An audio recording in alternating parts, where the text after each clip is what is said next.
오늘 찾아볼 하나님의 말씀은 신약 성경 베드로후서 제3장 18절 말씀입니다. 베드로후서 제3장 18절 말씀. 신약 성경 388쪽입니다. 제가 이 말씀을 읽을 때 여러분들도 함께 읽어주시면 좋겠습니다. 오직 우리 주 곧 구주 예수 그리스도의 은혜와 그를 아는 지식에서 자라가라. 영광이 이제와 영원한 날까지 그에게 있을지어다. 아멘. 사랑하는 우리 주안의 교회 식구 여러분, 그동안 편안하신지요? 어쩌면 오늘 이 영상 예배가 마지막이 될 수 있겠습니다. 이제 국가 방역 시책이 달라지면서 이제 우리가 교회에서 자유롭게 모여서 예배할 날이 다가오는 것 같습니다.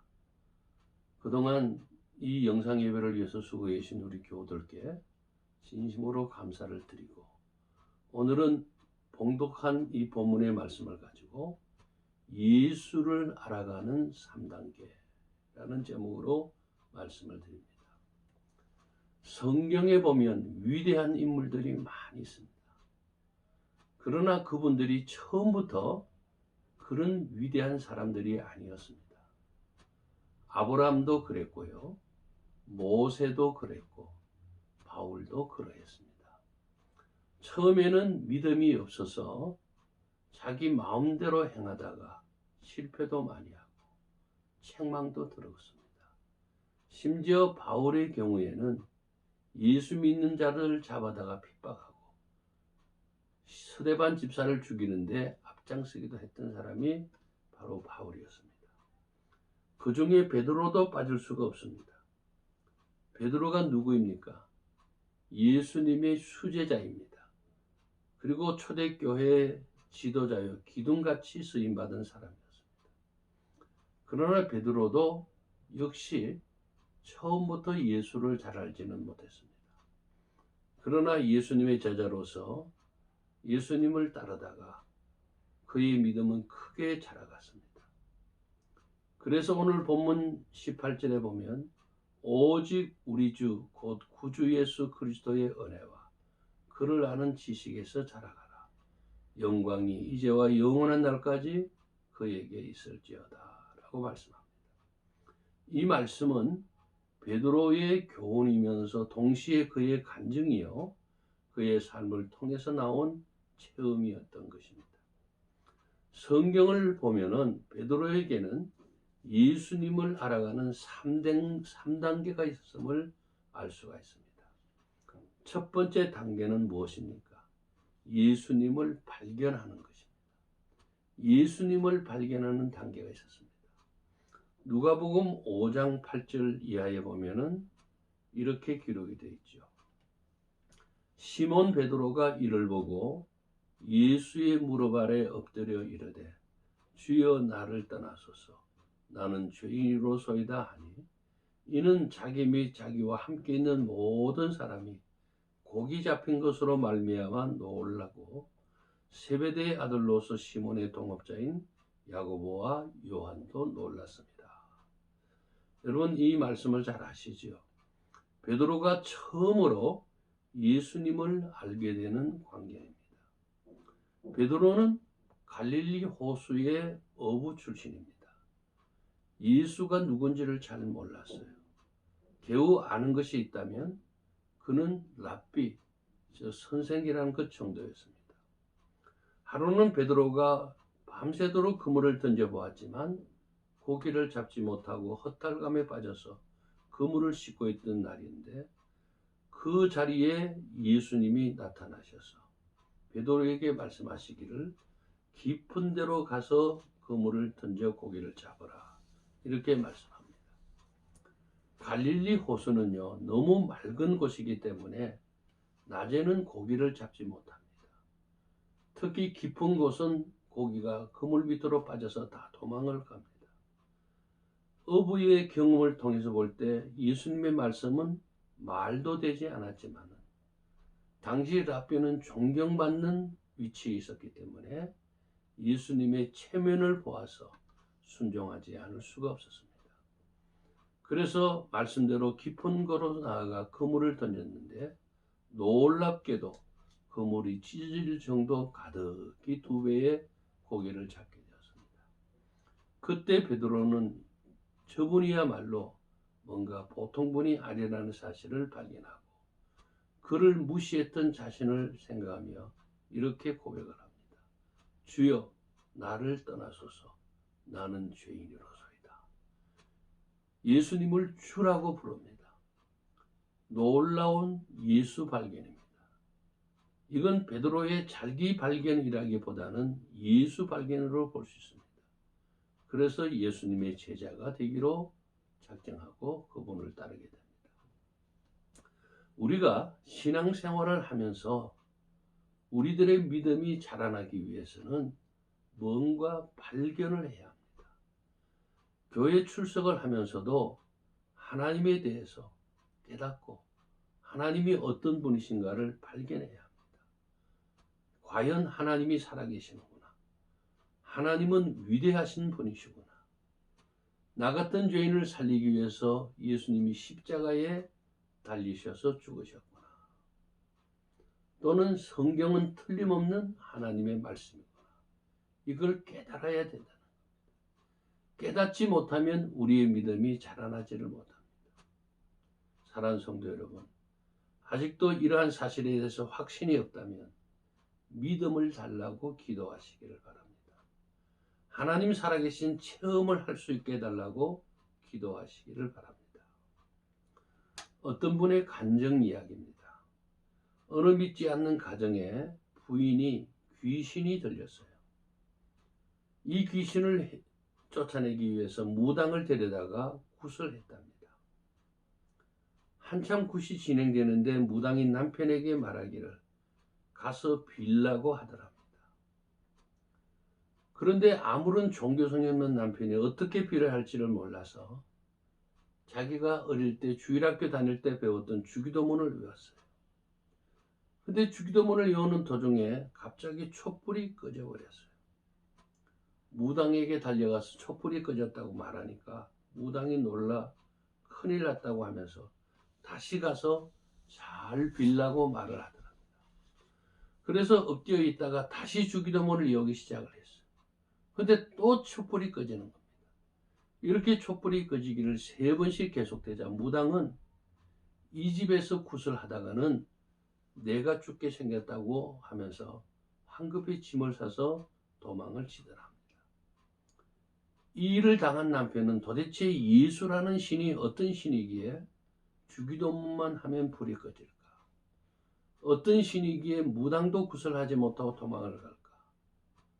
내가 이왕 종교를 믿을 바에는 이처럼 귀신도 두려워하는 가장 큰 신을 섬기자 하면서 그때부터 교회 나와 기도하다가 부인도 고침을 받고 자신도 참 신자가 되었다는 간증입니다. 그렇습니다. 이처럼 예수님이 누구이신가를 발견하는 것, 하나님이 누구이신가를 체험하는 것이 우리 신앙생활에 얼마나 도움이 되는지 모릅니다. 여러분 기도하시길 바랍니다. 하나님, 나라와 이거 하나님이 누구이신지, 예수님이 누구이신지를 발견하게 하여 주옵소서. 기도하시면 하나님께서 여러분들에게 은혜를 베푸셔서 하나님이 누구이신가를 발견하게 하시고 예수님이 누구이신가를 깨닫게 되는 날이 오게 될 때 여러분들의 믿음이 쑥쑥 자라게 될 줄로 믿습니다. 2번째 단계는 예수님에 대한 확신의 단계가 있었음을 볼 수가 있습니다. 예수님의 제자가 된 베드로는 예수님의 말씀과 예수님이 행하시는 이적을 수없이 보면서 이분이야말로 성경이 예언하고 계신 그 메시아라는 사실을 확신하게 되었습니다. 한 번은 예수님께서 제자들과 더불어 가이사랴 빌립보 지방에 이르렀을 때입니다. 예수님께서 제자들에게 물으십니다. 사람들이 인자를 누구라고 하느냐? 그때 제자들이 들은 바를 이야기합니다. 어떤 사람은 세례 요한이라고 말합니다. 어떤 사람은 엘리야 선지자가 다시 살아났다고 말합니다. 어떤 사람은 예레미야나 선지자 가운데 한 사람이라고 말을 합니다. 그러자 예수님께서는 제자들에게 다시 한번 물으십니다. 너희는 나를 누구라고 하느냐? 제자들이 쉽게 대답하지 못하고 머뭇거리고 있을 때 베드로가 대답을 합니다. 주는 그리스도시요 살아계신 아들이십니다. 예수님을 존경하는 서성을 넘어서 자신의 구주로 고백하고 있는 것을 볼 수 있습니다. 그 일로 베드로는 예수님에게 큰 칭찬을 듣고 큰 복을 받았음을 여러분 잘 아실 줄로 믿습니다. 아무리 예수님을 존경하고 사랑한다 해도 예수님이 내 생명의 구주라는 사실을 확신하지 못한다면 그 사람은 하나님의 자녀라고 말할 수가 없습니다. 주님으로부터 고침을 받고 자유함을 얻었다고 해도 또는 성경을 통달하고 하나님의 일을 많이 한다 할지라도 나를 피로 사신 예수 그리스도, 나의 주인이 되시고 왕이 되신 예수님, 그리고 이미 오셨고 지금도 성령으로 함께 하시고 다시 오실 나의 구주 예수라고 믿지 않는다면 아무런 소용이 없습니다. 여러분, 성경은 예수님을 보여주기 위한 책입니다.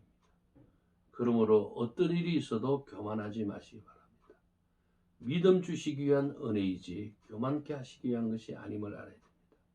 그렇게 하지 않으면 믿을 것 같지 않으니까 그렇게 하신 겁니다. 도마에게 창자국과 못자국을 보여주신 이유가 뭡니까? 도마는 그렇게 하지 않으면 믿지를 않기 때문에 직접 보여주신 겁니다. 그러므로 우리가 체험했다면 이제는 말씀과 그 약속 위에 서시기를 바랍니다. 예수님을 나의 구주로 확신하시기 바랍니다. 그러면 여러분들의 믿음이 크게 성장할 줄로 믿습니다. 마지막 세 번째 단계는 예수님을 따르는 단계입니다. 예수님은 요한복음 21장 10절에 보면 베드로에게 너는 나를 따르라고 말씀을 하셨습니다. 초보자는 고백과 삶이 다를 때가 많지요. 베드로가 그러했습니다. 성령의 감동으로 예수님을 주로 고백했지만 예수님께서 십자가에 달리실 것을 예언하시자 주여 그리하지 마옵소서라며 인간의 생각과 감정을 앞세우고 있는 것을 볼 수가 있습니다. 예수님이 십자가에 달리실 전날 밤 마지막 만찬에서 오늘 밤에 너희가 다 나를 버릴 것이라고 말씀하셨을 때 베드로가 뭐라고 말했습니까?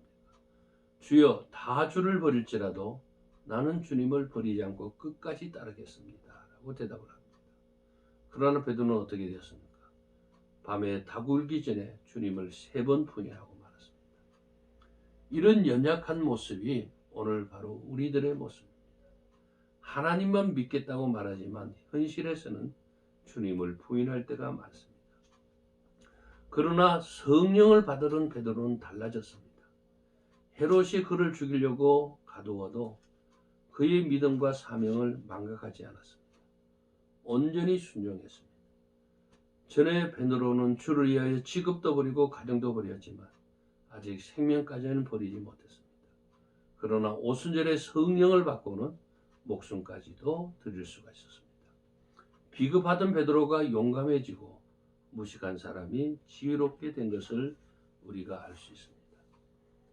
사랑하는 성도 여러분, 우리는 말씀을 듣고 깨달았으면 이제는 확신을 가지고 주님의 뒤를 따라가는 제자의 삶을 살아야 될 줄로 믿습니다. 어떤 교회 집사님의 간증입니다. 이 집사님은 새벽 기도에도 열심히 나오는 그야말로 믿음이 꽤나 있는 그런 것으로 잘 알려진 집사님입니다. 어느 날 몸 상태가 좋지를 않아서 진찰을 받은 결과 놀랍게도 폐암 3기였습니다. 그 집사님을 진찰한 의사는 자기와 같은 교회를 다니는 집사님이었어요. 그 의사가 진찰을 받은 집사님에게 말하기를 앞으로 길어야 6개월을 넘기기 어렵겠습니다. 병원의 치료나 약도 먹을 필요가 없습니다. 하늘나라에 가실 준비가 필요합니다. 집사님, 지금 죽으시면 하늘나라 가시겠습니까? 지옥을 가겠습니까? 이 말을 들은 그 집사님이 아주 기어 들어가는 개미 목소리로 말을 합니다. 가봐야 알지요. 가봐야 알지요. 그렇게 믿음 좋다고 알려진 집사님이 위해서 지금 내가 어떻게 알겠습니까? 가봐야 알지요. 라는 말이 나와서 그 의사 집사님이 깜짝 놀라서 다시 묻습니다. 집사님, 지금 죽으시면 천국 가시겠습니까? 지옥 가시겠습니까?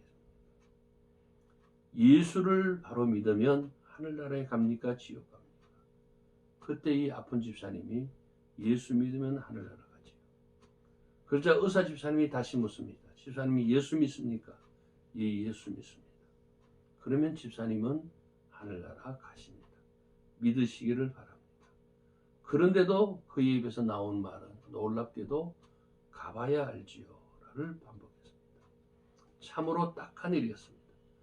그 집사님은 믿음이 좋은 분으로 알려져 있었는데 막상 생명이 꺼져가는 순간에는 자신의 구원에 대한 확신이 없었어요.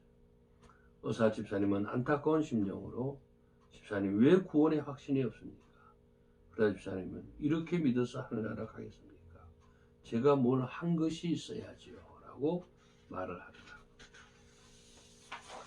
역시 이 집사님의 생각 속에는 공로가 있어야 된다. 뭔가 교회를 위해서, 뭔가 하나님과 예수님을 위해서 공로가 있어야 천국 간다고 생각을 하고 있었던 것입니다. 그러자 의사 집사님이 구원받는 데는 행위가 필요 없고 오직 예수 그리스도가 나의 구주가 되심을 믿을 때 천국에 갈 수가 있는 것입니다. 집사님이 잘 아시지 않습니까? 예수님 좌우편에 달린 강도 이야기.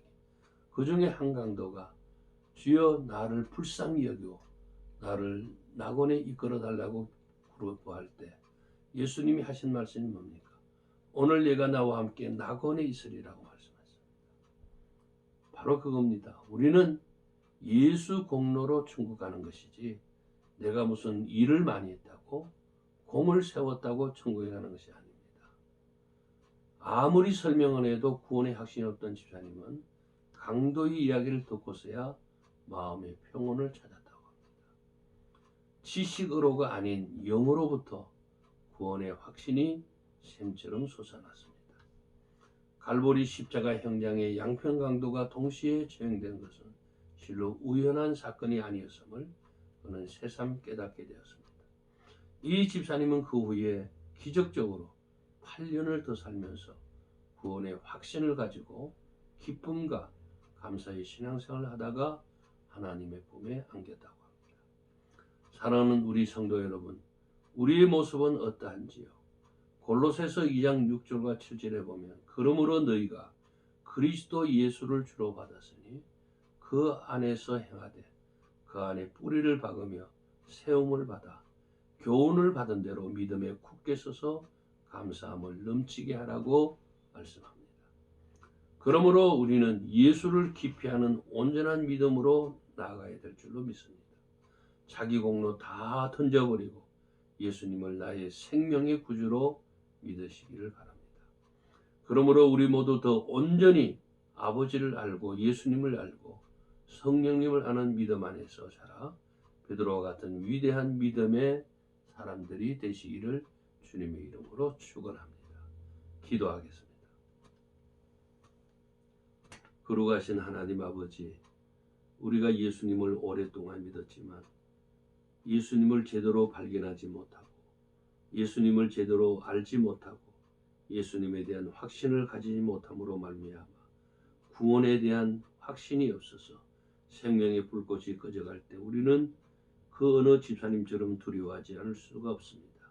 바로 없기는 베드로가 처음부터 위대한 인물이 된 것이 아니고 예수님이 누구이신지를 발견하고 예수님에 대한 확신을 가지고 예수님의 뒤를 따르는 제자가 되어질 때 그는 위대한 인물이 된 줄로 믿습니다. 오늘 우리들도 예수님이 누구이신가, 하나님이 누구이신가, 성령님이 누구이신가를 발견할 수 있는 은혜를 베풀어 주시옵소서. 그러나 발견한 것으로 만족하지 않게 하시고 예수님에 대한 확신, 하나님에 대한 확신, 성령님에 대한 확신을 가지고 예수님의 뒤를 따르는 헌신의 삶을 통해서 온전히 하나님 앞에 믿음이 크게 자라나 베드로처럼 위대하게 쓰임받는 우리들이 다 되어질 수 있도록 인도하여 주시옵소서. 주님 간구합니다. 하나님을 바로 알게 하여 주옵시고 하나님에 대한 확신을 가지고 예수님을 바로 알고 예수님에 대한 확신을 가지고 믿음의 길을 잘 실족하지 않고 걸어갈 수 있는 우리 믿음의 식구들이 되게 하여 주시옵소서. 감사하며 예수님의 이름으로 기도하옵나이다. 아멘. 찬송 453장 이전 찬송은 506장을 부르시겠습니다.